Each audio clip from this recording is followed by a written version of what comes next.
बिस्मिल्लाहिर्रहमानिर्रहीम। अस्सलाम वालेकुम। मेरा नाम खुर्शीद राना है। उम्मीद करता हूँ आप सब खैर खैरियत से होंगे। अल्लाह ताला आप सबको अपने हिफ्ज़ व मान में रखे, सेहत व तंदुरुस्ती से नवाजे।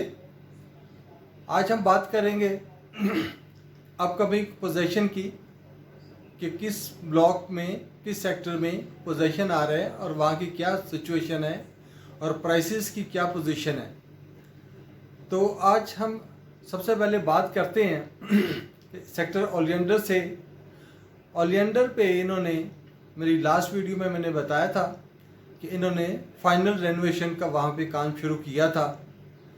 उनके जो भी टूट फूट थी उसकी रिपेयरिंग शुरू की थी, पेंट, स्ट्रीट लाइट्स का काम शुरू किया था। इसी तरह अब उन्होंने सेक्टर मैग्नोलिया के अंदर काम शुरू किया, क्योंकि सेक्टर मैग्नोलिया में तकरीबन 5 से 6 साल पहले इसकी डेवलपमेंट हुई थी। सड़कें काफ़ी हद तक डैमेज हुई थी और सीवरेज लाइंस ख़राब थी। तो अभी इन्होंने फाइनली वहाँ पे काम शुरू कर दिया है। वहाँ पे जो सड़कें थी उसकी रिपेयर शुरू कर दी है, रिपेयरिंग, उसके फुटपाथ की रिपेयरिंग शुरू कर दी, सीवरेज लाइंस को क्लीन करना शुरू कर दिया, जो कि कमी बेशी है उसकी मरम्मत शुरू कर दी है। और इसी तरह जो डीबी बॉक्स हैं उनको पेंट शुरू कर दिया और स्ट्रीट लाइट्स वगैरह का काम हो रहा है। तो ये थी उसकी मैग्नोलिया की पोजीशन जो उन्होंने वहाँ पे वर्क स्टार्ट किया।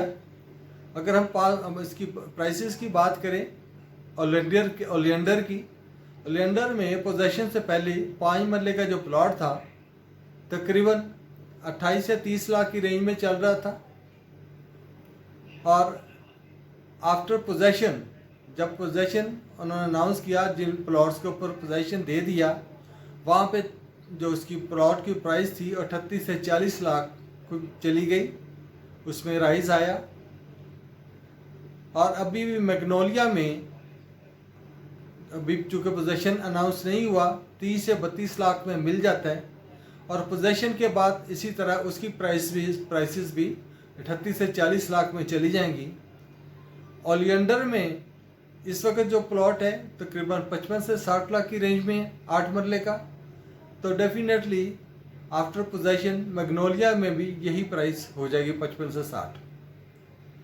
अगर हम इसकी एंट्रेंस की बात करें, इसकी अप्रोच की बात करें, तो इसकी जो मेन रोड, जो मेन उसकी बोगनविला की रोड जो खुलने जा रही है, जो खुलेगी, एक तो उसकी अप्रोच होगी, आप बोगनविला को क्रॉस करेंगे तो मैग्नोलिया से आप एंटर हो जाएंगे। मैग्नोलिया की लोकेशन बहुत खूबसूरत है। और इसी तरह जो इसकी दूसरी अप्रोच है वो कलर सैदा से है। कलर सैदा से आप एंटर होते हैं, ओलियंडर को क्रॉस करेंगे तो आपको सामने ही मैग्नोलिया सेक्टर नज़र आ जाएगा। तो तीसरी इसकी जो अप्रोच होगी वो होगी DHA एक्सप्रेसवे से। आप DHA एक्सप्रेसवे से फेज़ 5 से होते हुए DHA फेज़ 6 से आप 7 में एंटर होंगे तो आप सेक्टर मैग्नोलिया को टच करेंगे।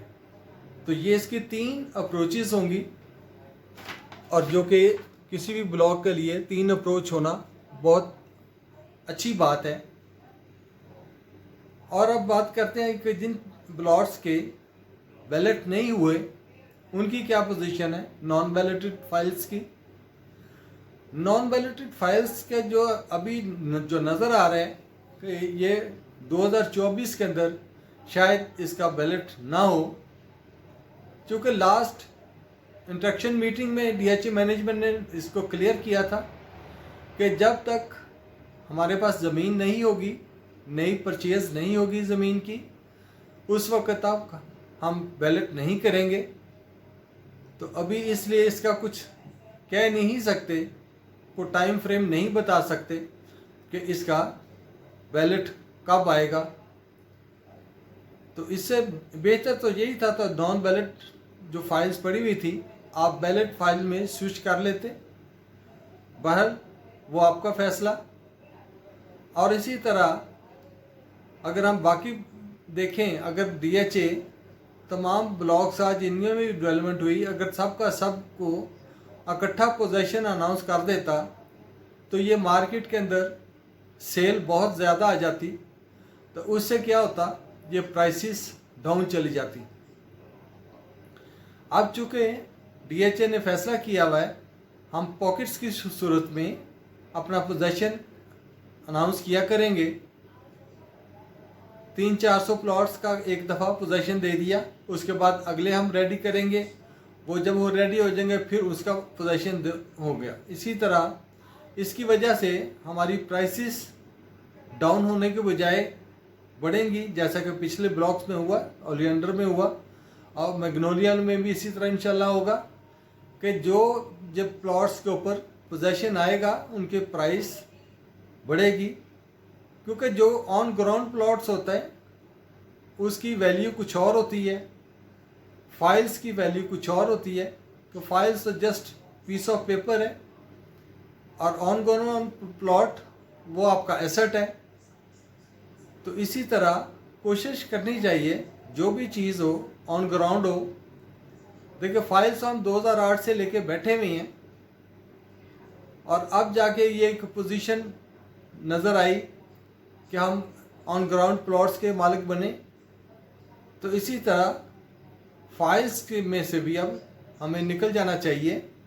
DHA मैनेजमेंट को भी चाहिए कि अब इतनी देर से हमारे भाई जो वेट में बैठे हुए हैं 2008 से फाइल लेके, उनका भी ख्याल करना चाहिए।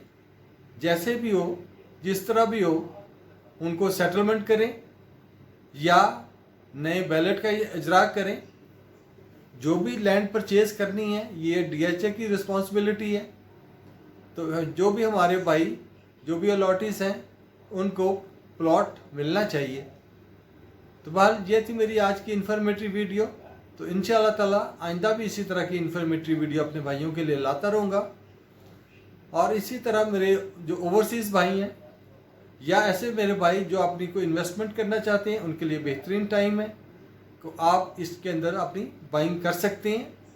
ये बेहतरीन मौका है क्योंकि ये आहिस्ता आहिस्ता प्राइसेस बढ़ेंगी, फिर हमारे पास वो चार्म नहीं रहेगा जो इस वक्त है। तो बहरहाल आप सब भाइयों से रिक्वेस्ट है मेरे चैनल को सब्सक्राइब करें, बेल बटन को प्रेस करें ताकि मेरी तमाम वीडियोस आप तक बर वक्त पहुँचती रहें। तो इंशाअल्लाह ताला इसी तरह आइंदा भी इंफॉर्मेटिव वीडियो के साथ हाज़िर होऊंगा। तब तक के लिए इजाज़त, अल्लाह हाफिज़।